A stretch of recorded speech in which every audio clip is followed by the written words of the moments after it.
Hi all, mid cap ഡോക്ടറിൻ്റെ post market and pre മാർക്കറ്റിലേക്ക് എല്ലാവർക്കും സ്വാഗതം. ഓക്കെ, എല്ലാവർക്കും വളരെ നന്ദിയുണ്ട്, വീഡിയോ കണ്ടവർക്കും കാണാത്തവർക്കും. കാരണം എന്ന് വെച്ച് കഴിഞ്ഞാൽ എനിക്ക് എൻ്റേതായിട്ടുള്ള സമയപരിമിതിയുണ്ട്. ആ പരിമിതിക്കകത്ത് നിന്ന് എനിക്ക് വീഡിയോ ചെയ്യാൻ പറ്റത്തുള്ളൂ.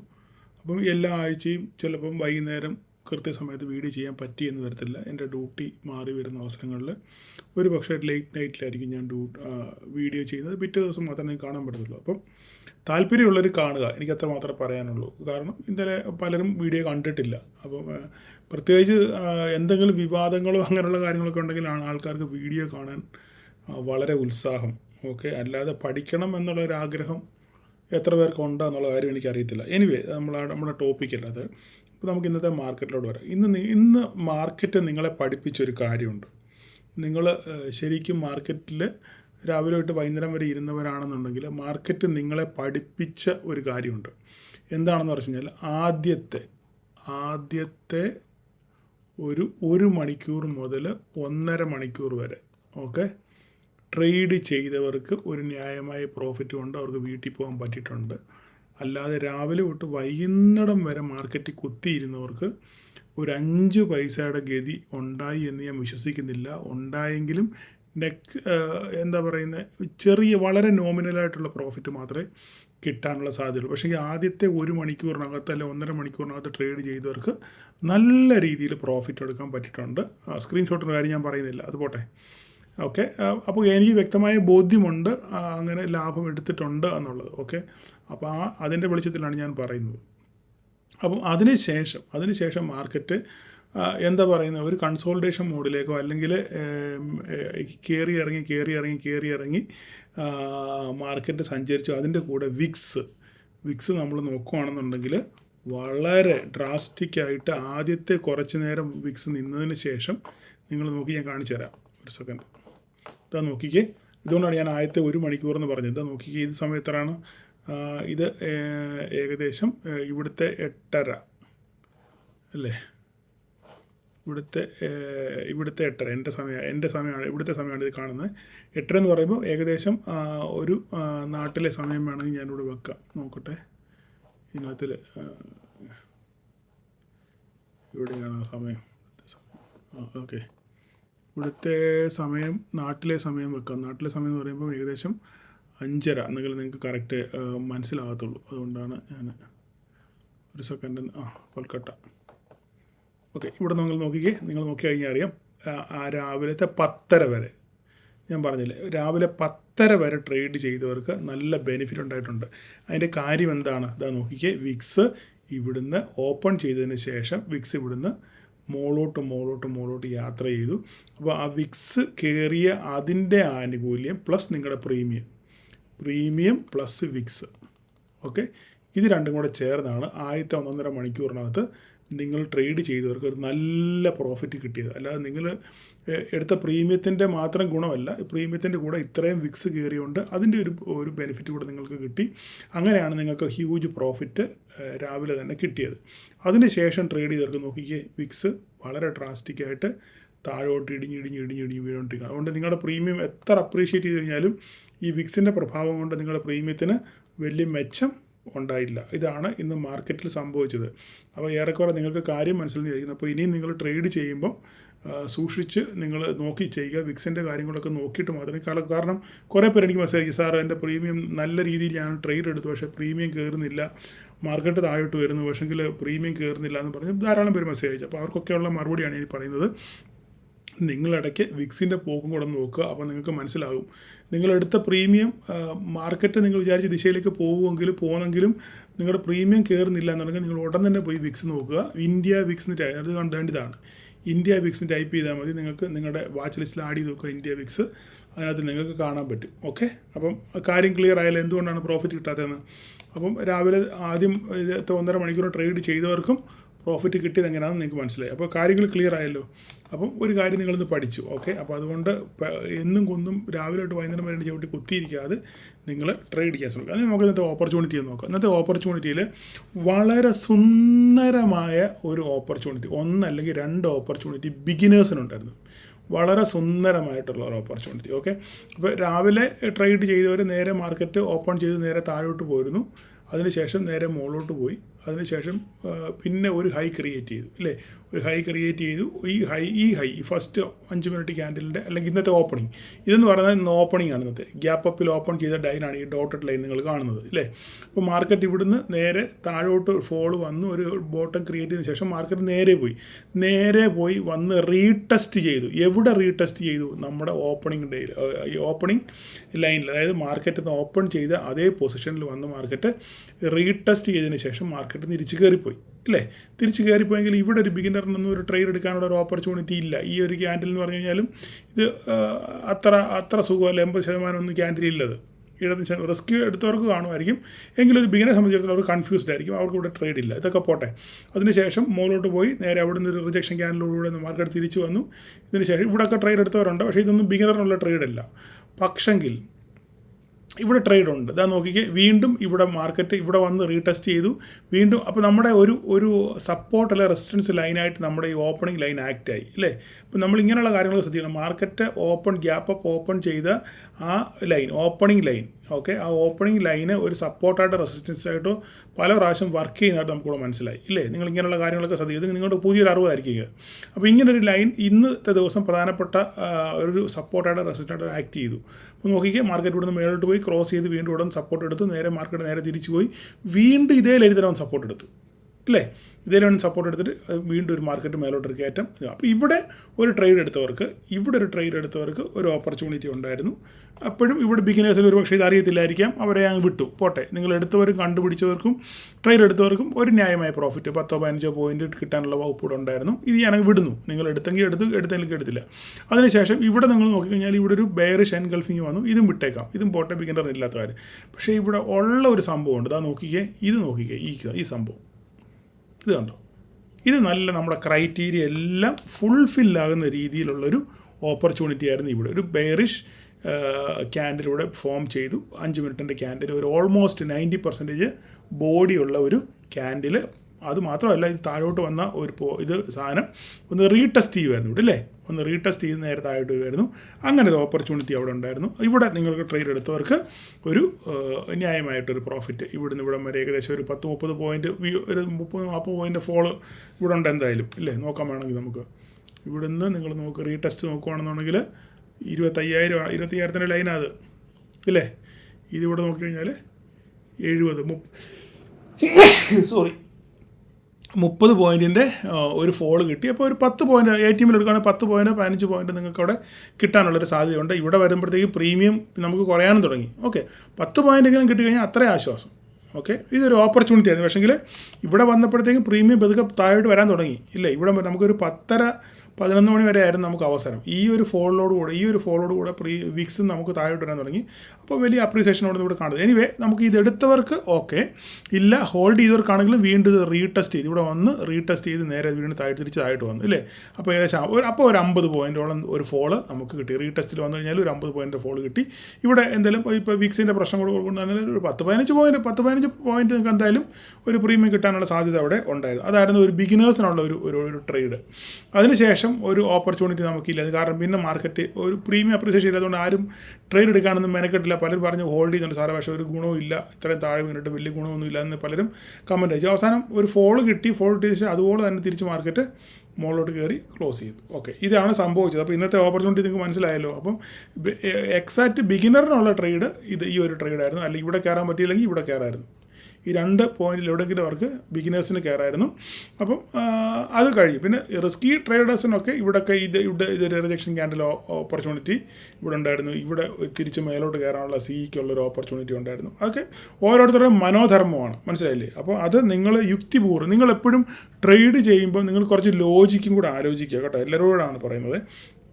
നിങ്ങൾ കുറച്ച് ഈ കറക്റ്റ് തിയറി മാത്രം നോക്കിയിരിക്കാതെ കുറച്ച് ലോജിക്കും കൂടെ നിങ്ങൾക്ക് നിങ്ങളുടേതായിട്ടുള്ളൊരു ബോധ്യം ഉണ്ടല്ലോ ഇല്ലേ? നിങ്ങൾക്ക് മാർക്കറ്റിനെ കാണുമ്പോൾ, അല്ല മാർക്കറ്റിൻ്റെ സ്ട്രക്ചർ കാണുമ്പോൾ, അല്ല ക്യാൻഡിലുകൾ കാണുമ്പോൾ നിങ്ങളുടെ ഇത്ര നാളത്തെ അനുഭവ പരിചയത്തിൽ നിങ്ങൾക്കൊരു ബോധ്യം ഉണ്ടല്ലോ. ആ ബോധ്യം കൂടെ ഈ തിയറിക്കകത്തിൽ മിക്സ് ചെയ്ത് വേണം നിങ്ങൾ ഒരു ട്രേഡ് പ്ലാൻ ചെയ്യാൻ. അങ്ങനെ ചെയ്തെങ്കിൽ മാത്രമേ നിങ്ങൾക്കൊരു 100% ഒരു സക്സസ് റേഷ്യോ നിങ്ങൾക്ക് ഉണ്ടാകത്തുള്ളൂ. അല്ല തിയറി മാത്രം നോക്കിയിരുന്നു കഴിഞ്ഞാൽ ഒരു പക്ഷെങ്കിൽ നിങ്ങൾക്ക് അവിടെ വിജയസാധ്യത കിട്ടും, പക്ഷേ വിജയസാധ്യത തുലവും വളരെ കുറവായിരിക്കും. കാരണം പടത്തിലെ പശു പുല്ല് തിന്നത്തില്ല എന്ന് കേട്ടിട്ടില്ല നിങ്ങൾ. അപ്പം പടത്തിലെ നമ്മൾ എന്തിനാ ആ പുസ്തകം വായിക്കുന്നത്? ഈ പശു ഇങ്ങനെയാണ് ഇരിക്കുന്നത്, ഈ പശു പുല്ലുകൾ തിന്നും, വെള്ളം കുടിക്കും, ഇങ്ങനെയുള്ള കാര്യങ്ങളൊക്കെ നമുക്ക് അറിവ് എന്ത് കിട്ടും? ഈ പുസ്തകത്തിൽ നിന്ന് കിട്ടും, ഇല്ലേ?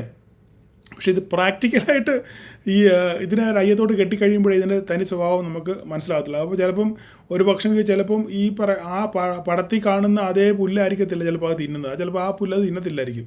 അതിന് പകരം അതേപോലെ സിമിലറായിട്ടുള്ള വേറെ പല പുല്ലായിരിക്കും. ചില പശുക്കളെ, ചില ആടുകളാണ്ടില്ല, ചില പുല്ലുകളെ, ചില പോച്ചകൾ എന്ത് ചെയ്തില്ല, അത് കഴിക്കത്തില്ല. ഞങ്ങളുടെ വീട്ടിലൊക്കെ വളരെ പശു വളർത്തുന്നുണ്ട്, അതുകൊണ്ടാണ് ഈ പറയുന്നത്. ചില പോച്ച കൊടുത്തു കഴിഞ്ഞാൽ എന്ത് ചെയ്യത്തില്ല, ഈ പശു ഇത് കഴിക്കുകയില്ല, ചിലത് മാത്രമേ കഴിക്കത്തുള്ളൂ എന്ന് പറഞ്ഞാൽ. ചില ആടിന് ചില ഇല കൊടുത്തു കഴിഞ്ഞാൽ ചില ഇലകൾ അത് കഴിക്കത്തില്ല, ചില ഇലകൾ കഴിക്കും. അപ്പം പടത്തിൽ കാണുന്നത് എന്താ? പച്ച ഇല പശു തിന്നുന്നു. പക്ഷേ പ്രാക്ടിക്കലായിട്ട് വരുമ്പം ഈ പച്ച ഇല പശു തിന്നണം നിർബന്ധം ഒന്നുമില്ല. അല്ലെങ്കിൽ അത് ഞാൻ പറഞ്ഞതിൻ്റെ ആശയം നിങ്ങൾക്ക് മനസ്സിലായല്ലോ. അപ്പം അതുകൊണ്ടാണ് ഞാൻ നിങ്ങളോട് പറയുന്നത്, എപ്പോഴും നമ്മൾ കുറച്ച് ലോജിക്കും കൂടെ നിങ്ങൾ ഒന്ന് ആലോചിച്ചിട്ട് വേണം നിങ്ങളൊരു ട്രേഡ് പ്ലാൻ ചെയ്യുമ്പോൾ അതിനകത്തിൽ അപ്പോഴത്തെ മാർക്കറ്റിൻ്റെ സിനാരിയോ, അല്ല അതിൻ്റെ സ്ട്രക്ചർ, മാർക്കറ്റിൻ്റെ ബിഹേവിയർ എങ്ങനെയാണെന്നൊക്കെ നിങ്ങളൊന്ന് ഒരു സാമാന്യ ബുദ്ധിക്ക് ചിന്തിച്ചിട്ട് അതും കൂടെ ചേർത്ത് വെച്ച് വേണം അതിനകത്ത് നിങ്ങൾ പഠിച്ച തിയറിയും കൂടെ ആഡ് ചെയ്യുക. അപ്പോൾ നിങ്ങൾക്ക് എന്ത് ചെയ്യും? കറക്റ്റൊരു റിസൾട്ട് കിട്ടും. അല്ലാതെ കറക്റ്റ് തിയറി പഠിച്ചെന്ന് മൊത്തം 100% അങ്ങനെ വരാൻ നോക്കി കഴിഞ്ഞാൽ ഒരിക്കലും നമുക്ക് ഒരു സക്സസ്സിലേക്ക് നമുക്ക് എത്തിച്ചേരാൻ പറ്റില്ല. അപ്പം നമ്മൾ കണ്ടിട്ടില്ലേ, പല പാറ്റേൺസും ഉണ്ടാകുന്ന കണ്ടിട്ടില്ലേ? ഞാൻ പല പാറ്റേൺസ് വരച്ച് കണ്ടിട്ടില്ല. അപ്പം എല്ലാം ഒന്നും നമ്മൾക്ക് ഈ പടത്തിനകത്തില്ല, നിങ്ങൾ ഡ്രോയിങ്ങിനകത്തില്ല വരച്ച അതിൽ കറക്റ്റ് എക്സാക്റ്റ് ആ പാറ്റേൺ ഒന്നും അതുപോലെ ആയിരിക്കും. ഇപ്പം നമുക്കിപ്പം ഒരു ഹെഡ് ആൻഡ് ഷോൾഡർ വരയ്ക്കുകയാണെങ്കിൽ ഇങ്ങനെ വന്ന് ഇങ്ങനെ ആയിരിക്കും, ഇല്ലേ? ചിലപ്പോൾ ഈ ഒരു ഷോൾഡർ ചിലപ്പോൾ ശകലം താന്നായിരിക്കും, പിന്നെ അടുത്ത് വരുന്നത് ചിലപ്പോൾ ഇച്ചിരി പൊങ്ങിയായിരിക്കും, ഇല്ലേ? അപ്പോൾ ഇത് കറക്റ്റ് പ്രാക്ടിക്കൽ നോക്കുകയാണെങ്കിൽ എന്താണ്, ഇത് കറക്റ്റ് ഇങ്ങനെ തന്നെ വരണം, ഇല്ലേ? പക്ഷേ ഇത് ഇച്ചിരി ഷോൾഡർ മുകളിലോട്ട് കയറിയിരിക്കുക. അപ്പോൾ അതുകൊണ്ട് ഓക്കെ, അപ്പോൾ ഈ പാറ്റേൺ ശരിയല്ല നമ്മൾ തള്ളി കളയാൻ പറ്റുമോ? പറ്റത്തില്ല, അല്ലേ? അപ്പം നമുക്കങ്ങനെ അല്പസ്വല്പം എന്താ പറയുന്നത്, വിട്ടുവീഴ്ച മനോഭാവം, അല്ലെങ്കിൽ നമ്മുടെ ലോജിക്ക് അവിടെയാണ്, യുക്തി നമ്മളവിടെ ഉപയോഗിച്ച് മാത്രമാണ് നമ്മൾ ട്രേഡ് ചെയ്യുക. അപ്പോൾ ഞാൻ ഇത് ഉദാഹരണം പറഞ്ഞതാണ്, നിങ്ങൾക്ക് മനസ്സിലാകാൻ വേണ്ടി ഞാൻ പറഞ്ഞതാണ്. അപ്പോൾ അതുകൊണ്ട് അങ്ങനെ ഈ തിയറി മാത്രം മുറുകെ പിടിച്ചിരിക്കുന്ന കുറേ ആൾക്കാരെ എനിക്കിന്ന് ബോധ്യപ്പെട്ടു. അവരെ ഉദ്ദേശിച്ചാണ് പറഞ്ഞത്. ഇപ്പോൾ പറയുന്നത് ആരെ ഉദ്ദേശിച്ചാന്ന് ഇപ്പോൾ മനസ്സിലായി കാണും. അപ്പോൾ ആ തിയറി മാത്രമല്ല, ഓക്കെ, തിയറി 100% അങ്ങനെ തന്നെ വേണം. ഇപ്പോൾ എക്സാമ്പിൾ ഞാൻ നേരത്തെ നിങ്ങളോട് പറഞ്ഞിട്ടുണ്ട്, ഞാനിങ്ങനെ നിങ്ങളെ മുഷിപ്പിക്കുന്നില്ല. ഇപ്പോൾ ഒരു മെക്കാനിക്ക് ഞാൻ ഇന്നാൾ പല പ്രാവശ്യം പറഞ്ഞിട്ടുള്ളതാണ്, വീണ്ടും പുതിയ ആൾക്കാർ കേൾക്കാൻ വേണ്ടി പറയാം. ഒരു മെക്കാനിക്ക്, ഓക്കെ, ഒരു വർക്ക്ഷോപ്പിലുള്ളൊരു മെക്കാനിക്ക്, അല്ലെങ്കിൽ ഒരു കമ്പനിയിലുള്ളൊരു മെക്കാനിക്ക്, അവൻ വലിയ വർക്ക്ഷോപ്പിൽ വലിയ മിഷനറീസുകൾ കൈകാര്യം ചെയ്യുന്നൊരു മെക്കാനിക്കാണ്, ഓക്കെ. അപ്പോൾ ഒരു മിഷനറിയുടെ, ഇപ്പം നിങ്ങൾക്ക് എക്സാമ്പിൾ പറയാം, ഒരു മിഷനറിയുടെ ഒരു ബെയറിങ് പോയി, ഇല്ലേ? ഒരു ബെയറിങ് പോയി, പെട്ടെന്ന് പോയതാണ്. അപ്പോൾ മെഷീനാണെങ്കിൽ പെട്ടെന്ന് നമുക്ക് അത് ചാലുവാക്കിയില്ലെന്നുണ്ടെങ്കിൽ വേറെ പല പ്രശ്നങ്ങളുണ്ടാകും. അപ്പോൾ പെട്ടെന്ന് ചാലുവാക്കണം. അപ്പം പെട്ടെന്ന് തന്നെ ടെക്നീഷ്യൻ വന്നു, അതിൻ്റെ കവറൊക്കെ അഴിച്ചു. അപ്പോൾ നോക്കുമ്പോൾ ബെയറിങ് പോയതാണ്, ബെയറിങ് മാറണം, അല്ലേ? അപ്പോൾ ഈ ബെയറിങ് മാറണം എന്നുണ്ടെന്നുണ്ടെങ്കിൽ പിന്നെ അതിന് പ്രത്യേക ടൂൾസൊക്കെ ഉണ്ട്. അപ്പോൾ ഈ ടൂൾസ് വേറൊരു വർക്ക്ഷോപ്പിലോ സ്റ്റോറിലോ ആയിരിക്കും ഇരിക്കുന്നത്, അല്ല ആ ടൂൾസ് അവിടെ ഇല്ല. പക്ഷേ ഈ ബെയറിങ് അഴിച്ചേക്കത്തുള്ളൂ. അപ്പം ഒരു എക്സ്പീരിയൻസ്ഡ് മെക്കാനിക് ആണെന്നുണ്ടെങ്കിൽ എന്ത് ചെയ്യും, അതിന് പുള്ളറിൻ്റെ ഒന്നും ആവശ്യമില്ല. പുള്ളറൊന്നും ഇല്ലാതെ തന്നെ അവൻ എന്ത് ചെയ്യും, തട്ടി മുട്ടിയോ അല്ലെങ്കിൽ ഏതെങ്കിലും രീതിയിൽ തിക്കിയൊക്കെ എന്ത് ചെയ്യും, ആ ബെയറിങ് തിരിച്ച് ഇറക്കിയതിന് ശേഷം പുതിയ ബെയറിങ് ഇടുമ്പോഴും തിരിച്ച് കയറ്റുമ്പോഴും എന്ത് ചെയ്യണം, അതിന് പ്രത്യേക ഒരു സംവിധാനം അല്ലെങ്കിൽ ടൂൾസ് ഉണ്ട്, പുള്ളർ വെച്ച് വേണം നമ്മൾ ആ സാധനം തിരിച്ച് പ്രസ് ചെയ്ത് കയറ്റിയിടാൻ, ഇല്ലേ? അപ്പോൾ പക്ഷേങ്കിൽ ഇപ്പോൾ ഈ സാധനമൊന്നും അവിടെ ഇല്ലെങ്കിലും ഈ സാധനം നമുക്ക് വർക്ക് ചെയ്യേണ്ടത് ഈ മെക്കാനിക്ക് എന്ത് ചെയ്യും, അല്ലെങ്കിൽ ചിലപ്പോൾ ആ ബെയറിങ്ങിനെ വണ്ടക്കോട്ട് തടി കഷ്ണം എടുത്ത് വെച്ചിട്ട് അതിനെ വണ്ടി ചുറ്റി വെച്ച് അടിച്ച് ഈ സാധനം ഈ ബെയറിങ് വേണമെങ്കിൽ നമ്മൾ കയറ്റിയിടും. പക്ഷേങ്കിൽ പ്രാക്ടിക്കലായിട്ട് നിങ്ങൾ പുസ്തകത്തിൽ പഠിച്ചത് ഇങ്ങനെയാണോ? പുസ്തകത്തിൽ പഠിച്ചിട്ടുണ്ടോ ഇങ്ങനെ തടി വെച്ചിട്ട് ചുറ്റി വെച്ച് അടിച്ച് കയറ്റണമെന്ന് പഠിപ്പിച്ചിട്ടുണ്ടോ? പഠിപ്പിച്ചിട്ടില്ല. അവിടെ എന്താണ്, അപ്പോൾ അവിടെ ഒരു പ്രാക്ടിക്കൽ ബുദ്ധിയാണ്. അവിടെ പുസ്തകത്തിൽ പഠിപ്പിച്ചേക്കുന്നത് കറക്റ്റ് അതിൻ്റെ ഒരു ടൂളുണ്ട്, ആ ടൂൾ വെച്ചിട്ട് ഇത് പുഷ് ചെയ്ത് വേണം ഈ ബെയറിങ് കയറ്റാൻ, അല്ലെങ്കിൽ അത് ബെയറിങ് ഊരുന്ന എങ്ങനെയാണ്, ഒരു പുള്ളറുണ്ട്, ആ പുള്ളർ വെച്ച് ഫിറ്റ് ചെയ്തിട്ട് വേണം, ആ പുള്ളർ വെച്ച് വേണം ഈ ബെയറിങ് ഊരാൻ. ഇപ്പോഴത്തെ സിറ്റുവേഷനിൽ, ഈ കറണ്ട് സിറ്റുവേഷനിൽ മാർക്കറ്റിൽ അവിടെ സാധനം മിഷനറി ഓടിക്കൊണ്ടിരിക്കുകയാണ്. ഈ മിഷനറി നിന്നു, അതിന് പകരം സ്റ്റാൻഡ് ബൈ ഓടിക്കൊണ്ടിരിക്കുകയാണ്. പക്ഷേ ആ സ്റ്റാൻഡ് ബൈ എത്ര നാൾ ഓടത്തില്ല. അപ്പോൾ അതുകൊണ്ട് എത്രയും പെട്ടെന്ന് ഈ മിഷൻ ആക്റ്റീവ് ആവണം എന്നുണ്ടെങ്കിൽ നമ്മൾ പെട്ടെന്ന് ആക്ട് ചെയ്യണം, ഇല്ലേ? ആക്ട് ചെയ്യണമെന്നുണ്ടെങ്കിൽ ഇത് പെട്ടെന്ന് ഇവിടെ ഈ സാധനം റിപ്പയർ ചെയ്ത് റെഡിയാക്കണം. അപ്പോൾ അതിനൊപ്പം പുള്ളർ നോക്കിയിരിക്കാനോ അല്ലെങ്കിൽ വേറെ സാധനങ്ങൾ നോക്കിയിരിക്കാനോ അല്ല വർക്ക്ഷോപ്പിൽ നിന്ന് വേറെ വരാനോ ഒന്നും നമുക്കിവിടെ സമയമില്ല. നമ്മൾ പെട്ടെന്ന് ആക്ട് ചെയ്യണം. അതാണ് ഉദ്ദേശിച്ചത്.